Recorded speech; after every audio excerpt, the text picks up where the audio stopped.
Hello दोस्तों, अब तक आपने जाना कि प्रिया ने ही पोहे बनाने के लिए पहले आसना को कहा और बाद में वही खाने से इनकार कर देती है। तब आसना प्रिया के लिए फिर से नाश्ता बनाने जाती है और इधर राकेश जी काम पर निकल जाते हैं। तभी वहीं बैठी माला। अब कहानी में आगे सर्वनाश पार्ट 16। माला धीरे धीरे प्लेट की तरफ बढ़ती है और देखते ही देखते उसने पोहे खाने शुरू कर दिए। ऐसा लग रहा था जैसे पोहे माला का फेवरेट डिश हो और बरसों से उसे खाने को नहीं मिली। तभी प्रिया की नजर माला पर गई और वह बड़े ही ध्यान से माला को देखने लगी। फिर थोड़ी देर तक यूं ही देखने के बाद प्रिया माला को देखकर मुंह बना लेती है, जैसे वो उसे नापसंद करती हो। तभी उधर से राकेश जी आ जाते हैं और वह कहते हैं, आसना मुझे हॉस्पिटल के लिए अभी निकलना होगा, बहुत ही इमरजेंसी केस है, तुम थोड़ी देर बाद आ जाना, मैं चलता हूँ। और यह कहते हुए राकेश जी तैयार होकर अपने सारे सामान बैग में रखने लगे। तभी आसना किचन से कहती है, पर नाश्ता तो कर दीजिए। लेकिन राकेश जी हड़बड़ी में कहती है, नाश्ता करने का वक्त नहीं है, तुम लंच बॉक्स ले लेना, मैं चलता हूँ, बाय प्रिया बेटा। और यह कहकर राकेश गुप्ता हॉस्पिटल के लिए निकल जाते हैं।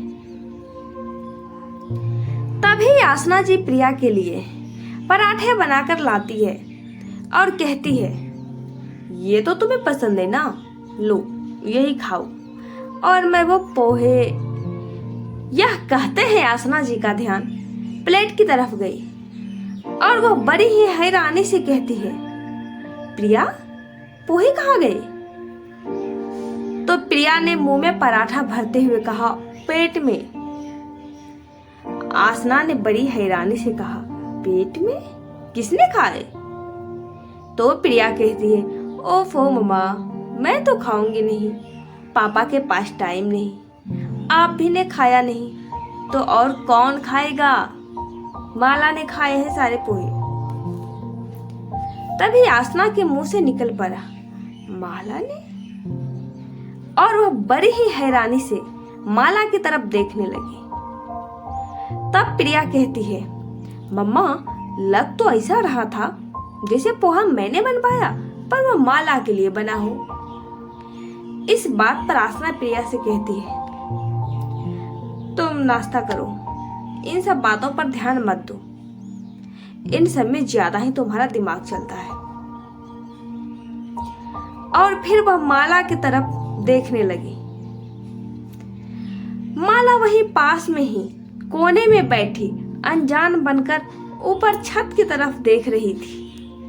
तभी आसना जी उसके पास जाती है और उससे धीमे से कहती है, तुम्हें और पोहे चाहिए, लाकर दूं?